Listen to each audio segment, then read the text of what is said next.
கண்ணியத்திற்குரிய சகோதரர்களே, திரும்ப திரும்ப சில செய்திகளை சொல்லும்போது அது நமக்கு சலிப்பு தட்டுற மாதிரியும் இருக்கும். சில நேரம் முகம் சுளிக்கிற மாதிரியும் இருக்கும். ஆனால் அல்லாஹ்வுக்காக இந்த செய்தியை நீங்கள் பொறுத்துக்கொள்ள வேண்டும். ஏனென்றால் நபிகள் நாயகம் ஸல்லல்லாஹு அலைஹி வஸல்லம் அவர்கள் சொன்னார்கள், இந்த உலகத்திலே ஒரு முஸ்லிமுடைய, ஒரு மூமியினுடைய கஷ்டத்தை, ஒரு குறையை ஒரு மனிதன் நீக்கினான் என்றால், மறைத்தான் என்றால், அல்லாஹு தஆலா மறுமை நாளிலே அந்த அடியானுடைய கஷ்டத்தை நீக்குவான், அவன் குறையை மறைப்பான் என்று நபிகள் நாயகம் ஸல்லல்லாஹு அலைஹி வஸல்லம் அவர்கள் சொன்னார்கள். சொல்லிவிட்டு நபிகள் நாயகம் சொன்னார்கள், வல்லாஹு ஃபீ அவ்னில் அப்தி மா கானல் அப்து ஃபீ அவ்னி அஹீஹி. இந்த உலகத்திலே எந்த ஒரு சகோதரனுடைய தேவையை ஒரு அடியான் நிறைவேற்றுகிறானோ, அந்த அடியானுக்கு அல்லாஹ்வுடைய உதவி இருக்கிறது, அல்லாஹ் அவனுக்கு உதவி செய்வான் என்று நபிகள் நாயகம் ஸல்லல்லாஹு அலைஹி வஸல்லம் அவர்கள் சொன்னார்கள். ஒரு மனுஷன் கஷ்டத்துல பங்கெடுத்து உதவி செய்கிறவனுக்கு அல்லாஹ் மறுமையில அவனுக்கு உதவி செய்வானாம். இது நபிகள் நாயகம் ஸல்லல்லாஹு அலைஹி வஸல்லம் அவர்களுடைய ஒரு வாக்காக அவர்களுடைய அந்த செய்தியை நாம் நம்புகிறோம். அவருடைய சொல்லை நாம் அறிந்திருக்கிறோம். நபிகள் நாயகம் ஸல்லல்லாஹு அலைஹி வஸல்லம் அவர்கள் ஒரு முஸ்லிமுடைய, ஒரு மூமியினுடைய கஷ்டத்திலே பங்கெடுப்பதை அதுதான் இஸ்லாம் என்று சொல்லுகிறார்கள். பிறருடைய நலனை கருத்தில் கொள்வது இஸ்லாத்தினுடைய மிக முக்கியமான ஒரு பகுதியும் கூட. இந்த செய்தியை நான் ஏன் முன்னால் சொல்லுகிறேன் என்றால், ஏற்கனவே நான் உங்களுக்கு ஞாபகப்படுத்தி இருக்கிறேன்.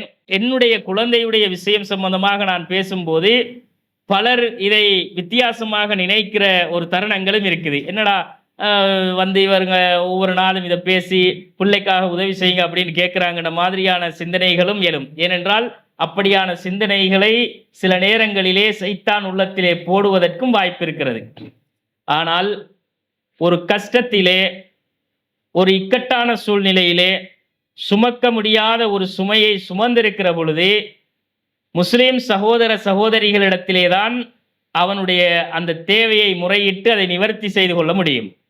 இப்போ நாம் நம்முடைய குழந்தைக்காக வேண்டி சுமார் 2.5 கோடிகளை பிள்ளைக்குரிய மருத்துவ உதவியாக நாம் சேர்த்து கொண்டிருக்கிறோம். 2.5 கோடி எல்லாம் பத்தாது இந்த பிரச்சனைக்கு.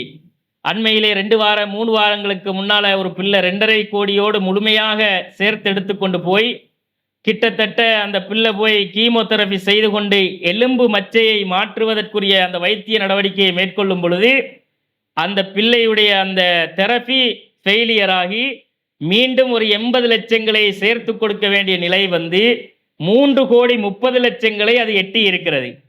நாம் 2 கோடியை சேர்த்து கொண்டு போய் இந்த காரியத்தை செய்யலாமா என்றால் அது கேள்விக்குரிய ஒரு விஷயம். ஆனால் அல்ஹம்துலில்லாஹ், முகம் தெரிந்தவர்கள், தெரியாதவர்கள், எங்கோ இருக்கிற நம்முடைய சகோதரர்கள் எல்லாமே ஒரு குழந்தையுடைய உயிரை காப்பாற்றணும் என்றதுக்காக வேண்டி உங்களுடைய உதவிகளை, ஒத்தாசைகளை எல்லாம் நீங்கள் தந்தீர்கள். அல்லாஹ்வுடைய அருளை கொண்டு நாம அந்த இலக்கை மிக நெருங்கி வந்திருக்கிறோம். இன்னும் 60 லட்சங்களை நாம் சேர்த்தெடுத்து கொண்டோம் என்றா அல்லாஹ்வுடைய உதவியால் நாம் இந்த பிள்ளையுடைய சிகிச்சையை ஆரம்பிக்கலாம். 3 வயது நிரம்பிய என்னுடைய மகனுக்குத்தான் இந்த சிகிச்சையை நாம் ஆரம்பிக்க இருக்கிறோம். இந்தியாவில் பெங்களூர் நாராயணா ஹெல்த் சிட்டியில் எலும்பு மச்சை போன் மெரோவை மாற்றக்கூடிய இந்த சிகிச்சைக்கு சுமார் 2.5 கோடிகளுக்கு மேல தேவைன்றதுனால இன்னும் 60 லட்சங்களை நாம் சேர்த்து கொள்ள வேண்டிய ஒரு இக்கட்டான நிலைமையில இருக்கிறோம். ஏற்கனவே வைத்தியர்களால் தரப்பட்ட டேட்டை தாண்டிட்டோம். ஆனால் இப்போ இந்த ஆகஸ்ட் மாசத்துல வந்து அதை முழுமையாக சேர்த்தெடுத்து கொண்டால்தான் நாம் செப்டம்பர் 1வது வீக் வந்து போகலாம் என்ற நிலையிலே இருக்கிறோம். உதவி செய்த உங்கள் அத்தனை பேருக்கும் அல்லாஹ் உங்களுடைய பொருளாதாரத்தில் வளத்தையும் பரக்கத்துக்களையும் நிரம்ப தரட்டும். ஆனால் நாங்கள் உதவி செஞ்சிட்டோமே அப்படின்ட்டு நீங்கள் இருந்து விடாமல், உதவியை நீங்கள் எப்போது எப்படி வேண்டுமானாலும் செய்யலாம். இந்த குழந்தைக்காக நீங்கள் மனமுவந்து மீண்டும் ஒரு தடவை உதவி செய்ய வேண்டும். அந்த குழந்தையுடைய உயிரை காப்பாற்றுகிற பணிக்காக உங்களுடைய ஒத்தாசைகளை நமக்கு தர வேண்டும். ஒரு உயிரை காக்கிற இந்த பணிக்கு நீங்கள் உதவி செய்யும் பொழுது இந்த ஒட்டுமொத்த உலக மக்களையும் வாழ வைத்த நன்மையை அல்லாஹ் தருவான். ஈடு செய்ய முடியாத நன்மையை அல்லாஹ் தருவான். என்னுடைய கஷ்டத்தை நீங்கள் நீக்குகிற பொழுது அல்லாஹ் உங்களுடைய மறுமை கஷ்டத்தை நீக்குவான். என்னால சுமக்கேலுமெண்டா நான் உங்கள்கிட்ட கேட்க போறதில்லை. என்னால இதை திரட்ட முடியும் என்றால் நாங்கள் உங்கள்கிட்ட இந்த கோரிக்கையை இந்த இடத்துல பேச போறதும் இல்லை. ஏனென்றால் ஒவ்வொரு மனிதனுக்கும் கண்ணியம் இருக்கிறது, சுயமரியாதை இருக்கிறது. அதை விட்டு நான் உங்கள்கிட்ட ஏன் பேசுறேன்டா, இந்த பிள்ளையோட உசுறு என்றதுனால தான் பேசி கொண்டிருக்கிறேன். அல்லாஹுடைய நாட்டத்துல என்ன இருக்குன்னு நமக்கு தெரியாது. ஆனால் ஒரு நோய் என்றால் அதுக்கு வைத்தியம் செய்யணும்.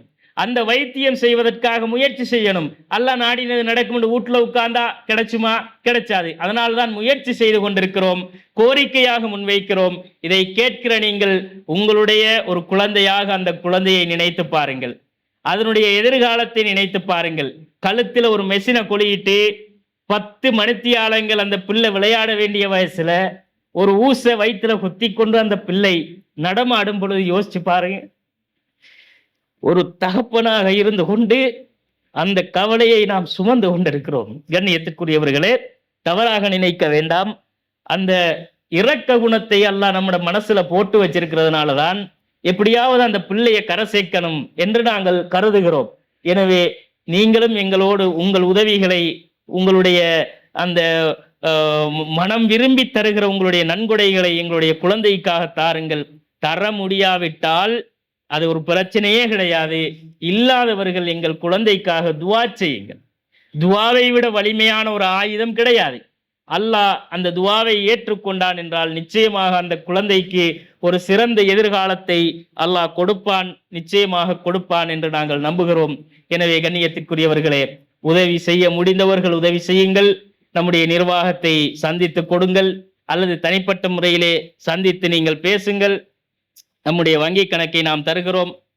அப்படி இல்லை என்றாலும் கூட கையை ஏந்தி எங்களோட பிள்ளைக்காக, ஐமன் என்ற 3 வயசு பிள்ளைக்காக அல்லாஹ்விடத்தில் ஒரு பிரார்த்தனையை செய்யுங்கள். அந்த பிரார்த்தனை போதுமானதெல்லாம். எனவே அல்லாஹ் அந்த குழந்தைக்கு ஆரோக்கியத்தை நீடிக்க வேண்டும்.